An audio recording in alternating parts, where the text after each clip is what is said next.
ఇవైతే మా నాన్నమ్మ పంపించిందనమాట. ప్యాకింగ్ చూడండి మామూలుగా లేదు. ఇంటర్నేషనల్ ప్యాకింగ్ అనమాట. Double triple packing. ఇప్పుడు ఒక కట్ల సంచి తీస్తున్నాను గదా! ఇప్పుడు ఈ కట్ల సంచి తీసినాక అన్నీ ఇంకా లోపల ఉన్న వాటిలో సెపరేట్ కవర్లుంటాయి అన్నిటికి ఏ దానికి అది. ప్రతి కవర్‌కి కట్టుంటది కదా! దారాలు. అయి దారాలు గాదు. మా నాన్నమ్మ చీర ఉంటది చూడండి పాత చీర. అది కట్ జేసి అన్నిటికి కడతదనమాట. నాకు భలే గుర్తు మా నాన్నమ్మ చీరలు ఏవేవి అనేసి. సో, నేనైతే మా నాన్నమ్మ పంపించిన నా కట్లు బ్యాగులు గానీ, గోతాలు గానీ, దారాలు గానీ అన్నీ ఎత్తిపెడతానన్నమాట. అట్లాగే ఎత్తిపెడతాను నేనైతే. ఇంకా ఏమేమి పంపించిందో చూడండి.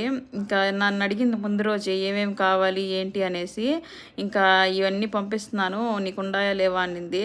నాకు లేనాటివి మాత్రమే పంపించు ఎక్కువ పంపిద్దంటే పంపించాను. ఎందుకు నానమ్మ అంటే ఎక్కువ ఇష్టం అంటారో చూడండి. ఇంత ప్రేమ ఎవరికి ఉండదో చెప్పండి అసలు.